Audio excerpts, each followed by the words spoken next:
Rob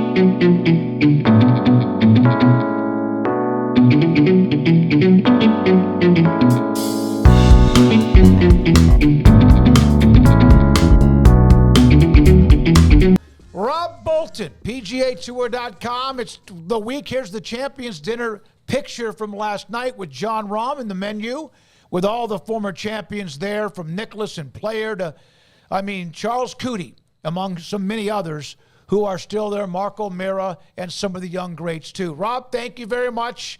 It is time. Let me ask you this, and we'll get to our picks, and we want to get your thoughts on those picks too.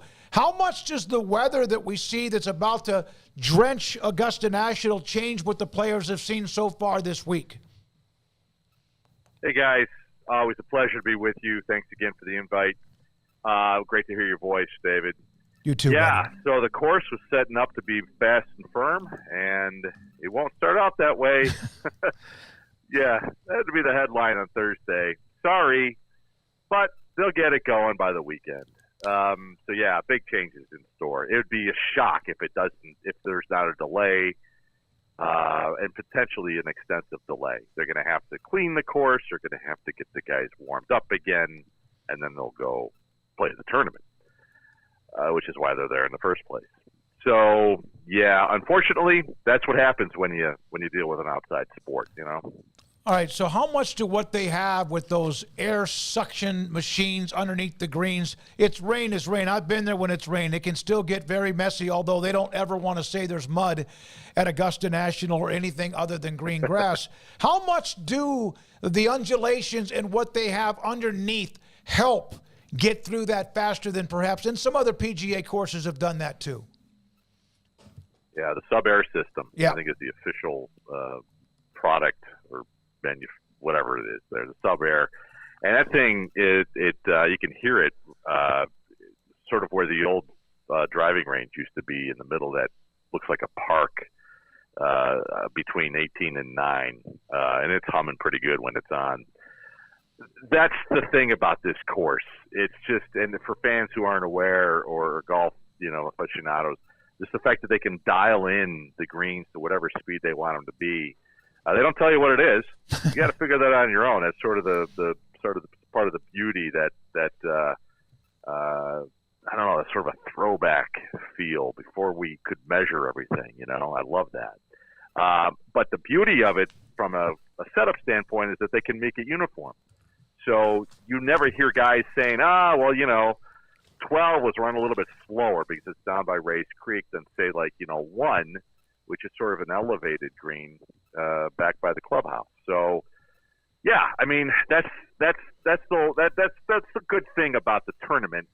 But when you get this much rain, those things will be cranking on 10, no doubt about it, to make sure everything is uniform by the time the guys are on the course.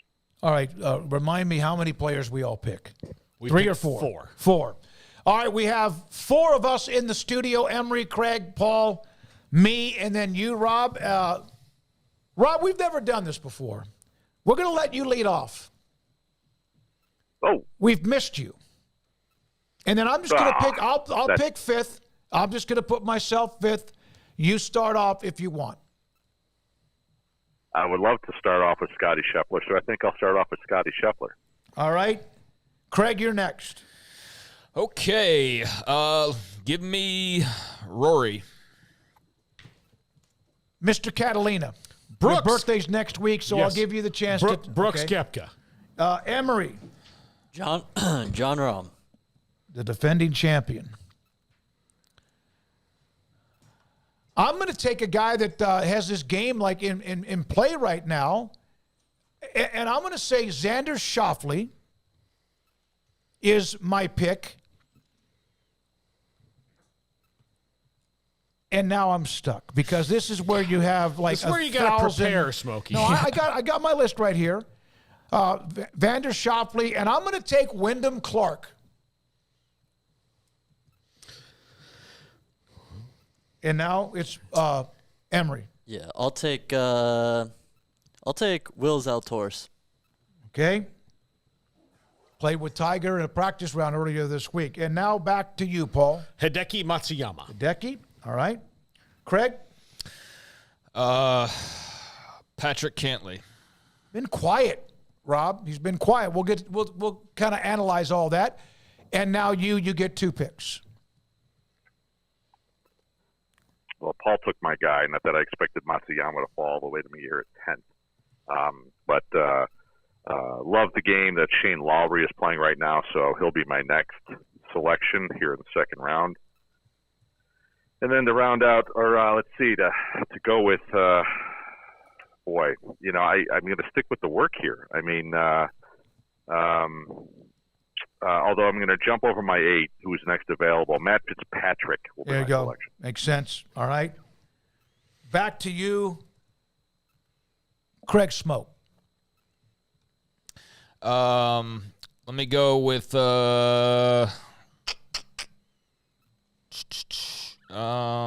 Keegan Bradley. I will go back to your 8th, and I will take Russell Henley.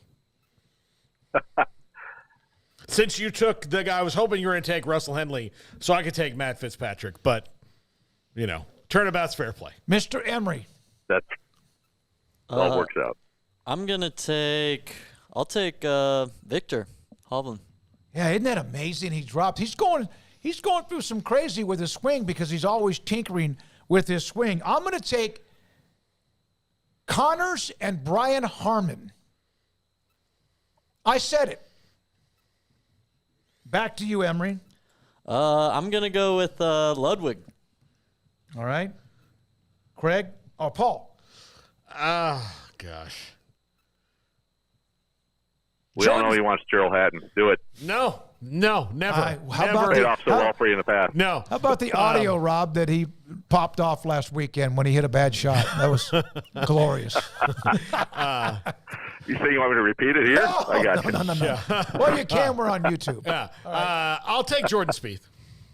Damn. All right, Craig, and then Rob wraps it up. Somebody say Sam Burns. Nope. Nope. Okay, there you go. Good pick, Sam Burns. You and did. then Rob, you. This will feel like I planted number 14 in the power rankings because he's been one of the best players in the last several months worldwide, no matter how you want to define it. Joaquin Niemann. Yeah, he's been really good on Live. No question. All right. Break it down, Mr. PGAtour.com. Yeah. First of all, David, I'm shocked you didn't either take Tiger or Phil with your last I'm pick, done because with that's them. who you are. I'm not done with them because that old school, you know, like I have with them. But no, Tiger, I don't know how he lasts, especially if it's sloppy and stuff on Thursday with his legs. So, but I would love to, and I would be thrilled if he's on the leaderboard on Sunday afternoon.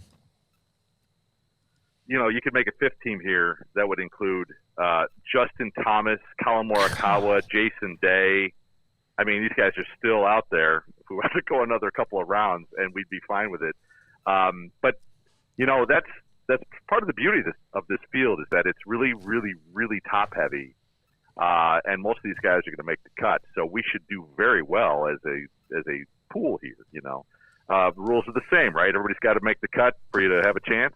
So that's the idea. There's a couple of interesting little injuries that are bothering some guys. Ludwig Ober has a knee. Not exactly sure to what extent. It kept him out of the par 3 contest, kept him practicing a little bit lightly this week. Maybe that'll do him. Maybe that'll talk about your turnabout for fair play. Maybe that'll do him some good not getting onto the course until it's actually not the greatest conditions. And a guy from Sweden who's grown up and playing in not the greatest conditions, suddenly he may look really good there. So, Emery, that's a great pick in that context. We just have to see how he emerges from it. And Hovland, you know, just before that, David, you said it. He's tinkering. He's just in a state of mind that just is unfamiliar for him. And he's so thoughtful and transparent and honest and forthright with everything he says. Sometimes I wish maybe, not for our perspective, but sometimes for their perspective, maybe just keep it under wraps, figure it out, and get out there and get after it. But this is how these guys process these days. I mean, we appreciate it as fans, but Hovland's gone into so much detail. And I wonder if it's doing him any good. He's spending hours upon hours trying to figure it out. I have him to miss the cut this week, honestly, and he doesn't miss cuts. So he's one of the guys in the center of my crosshairs, my spotlight, that sort of thing. Paul, your lineup there, I love it. Obviously, you kind of went right down my power rankings. I can't say anything negative about that. And I just love sort of the disdain in Craig's voice every time it's picked. It's one of the most entertaining parts of my week. Every time I connect with you guys, every time Craig makes a pick, I just sit back and enjoy it. And then certainly, somehow, way, shape, or form, he ends up winning one of these at some point, and he does. It's like he's just like the most, the most accidental player who does really well way too often than he thinks he's going to play. Throwing darts blind. That's one of Rob. the reasons I love this. Yeah, throwing darts blind is kind of what Craig? it is. Throwing darts blind is what I'm doing, basically. Hey, yeah. That's a strategy too, man. Yep. Yeah. Well, first of all, before I forget, we'd like to welcome our new sponsor, golfpartnerusa.com, to the show, and they bring you all of our golf segments now. So I put the link up in the chat room. The world's largest online golf retailer, golfpartnerusa.com. But Rob, Tiger Woods is 48. He's got the injuries. He made the cut last year and then had to stop. And he's always made the cut. He makes the cut at Augusta. And he says if everything goes perfect, he can win. But it just doesn't go perfect for him anymore, does it? No, and he's on the record. You could pull it up if you wanted, that he doesn't play to make cuts. Mm-hmm. He plays to win. So he's now on the precipice of setting the all-time consecutive cuts made record at the Masters. Currently has the share of the record with 23, going for 24. I have him also to miss the cut. The odds are not necessarily great to invest in it, but they're actually getting a little bit longer as the week prolongs here. So that's a good thing in terms of expectations for him to play well. But for me, anybody who's ever been to Augusta National, I've been there. I spent a day there back in 2012. My dogs were barking, and I don't have the surgery that he has. I'm not a professional athlete and all that, and I wore comfortable shoes. It's an incredibly difficult walk, and the fact that he's going to try to win this thing, it's not going to happen. The fact that he's going to try to make the cut, okay, the cut is favorable again for guys who know how to get around for a couple of rounds. My half joke, is that there should be a prop for him to complete 36 holes. The grit that it would require for him to do that across 2 days, the weather, all these sorts of things, it would be a heck of an accomplishment. Anything after that would be absolutely absurd and insane, and an incredible story. Hey, let me ask you this. When Paul took Spieth, and I was like, Jordan Spieth, he won it in 15. You think he'd reel off 2 to 4 of these? We know Rory's in a slump. Major tournaments, he's knocking on the door. And then all of a sudden, you know who wasn't picked? Bryson DeChambeau. Yeah. Who you would think that course would just absolutely be something that for him would be an automatic. And that you mentioned Morikawa, Jason Day, Tiger, Phil, among others. Bryson DeChambeau, is he playing well over at LIV? Playing well enough, but here's the thing about him, and this is you could probably write a Shakespeare play, 2024 edition, on his fit or non-fit into this course. Course requires a lot more feel than he's been willing to give it. He's acknowledged that. He's the scientist, right? Although he acknowledges that he plays with a lot of art as well. He's tried to measure the green speeds. He's tried to solve the equation, as I've said.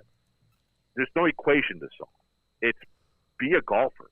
And he's not entirely fully formed as one yet. He's an incredible talent. But Augusta National doesn't reward his skill set yet. How many times have we seen these guys? It takes some time. And for him, it's more about the 6 inches in between his ears and what he's willing to do and how he's willing to change to be a golfer.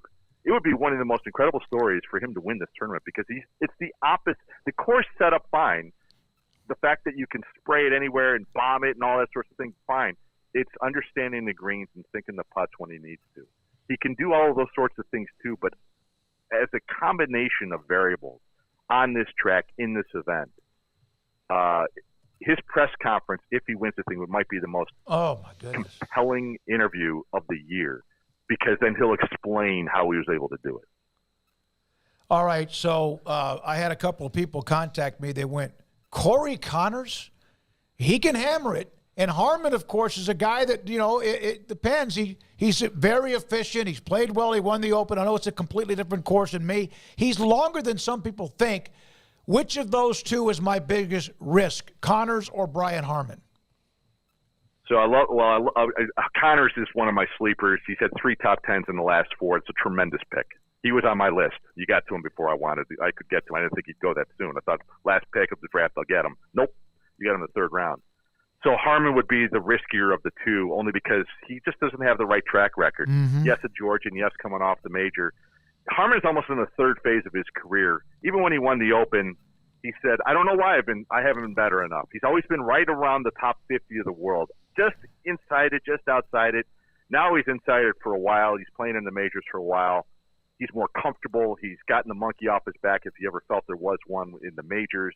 I mean, he's the type of guy you wouldn't expect to win a major, and lo and behold, now he has one. So he's going to be a different cat out there. So I love the angle because this is the first major he's playing as a major champion. So he's peacocking around that place this week for a little guy, and I'm here for it. I love every bit of it. But yes, he would be the riskier of those two guys by a long shot. Do you think he's going to drive Brooks Koepka crazy with his waggles? No, I think visually we may see something to argue that point. I think internally though, Bryson's enough of a pro to leave it alone. All right, Paul. I'd like to believe that at least. Yeah, it'll be fun. It's kind of interesting and unique. Emery, you have a question for Rob? You're on the mic. Yeah, I do. Rob, what are your thoughts on Austin Eckroat heading into this weekend, his first Masters? Yeah, so there are 20 first-time participants in this year's Masters. It's quite a lot. The field's only 89, so you do the math. It's quite a large chunk of them. First-timer hasn't won here since Fuzzy in '79. We know that whole narrative. I love Austin Eckroat's pedigree. He won right around the right time in terms of the first time on the PGA Tour a few weeks ago. What is his 3rd season, I think, now. So that makes sense. Typically the 3rd year is when guys sort of figure it out outside the ropes, and now that he's at the Masters, he's going to be soaking it all in. Not expecting him to contend. Maybe he makes the cut. Maybe he's top 30 or something like that. I know you're a big fan. I get it, and I'm rooting for him, and I'm rooting for you because that would be a great story. But there's a learning curve here. You got Wyndham Clark, David, in the 2nd round. He happens to be in my power rankings. He's the only debutant in the field in my power rankings. It's more of a respect to Wyndham Clark and who he is as a golfer. But I don't expect any of the first-timers to really make any noise. It just doesn't happen very often. Mm-hmm. No, you're right. In terms of the perspective of the draft, maybe he falls to you. But you got your guy. That's all that matters. In terms of the tournament, if Wyndham Clark has a top 10, that'll be an incredibly great week. If Austin Eckroat has a top 25, I would say the same thing about him. Yeah, and again, you have to have every one of your players get into the weekend. You have to get them into the weekend. So if you want to risk it with a guy like Phil who plays there well, or Patrick Reed would have been a nice pick because he always seems to be there to get into the weekend. If one player you have is cut, you're out. And we've had all 4, in this case, 5 teams. We've had that happen before. Rob, tell everybody again, PGA Tour, you do a lot of the fantasy picks, you do a lot of the work, and, of course, your power rankings and where people can find you. Yeah, thanks. So PGAtour.com is the main site. We have golfbet.com where most of the work lands now. I'm doing a video thing every week, podcast, talk of the tour. And if you can't find anything, and if you're interested in something, you can always find me on X. My handle is @RobBoltonGolf. And it's just great to have you back. It's been too long. Thank you, Rob. Appreciate you being patient with us today, coming on a little bit later than we first thought. Rob Bolton, PGA Tour analyst, PGAtour.com.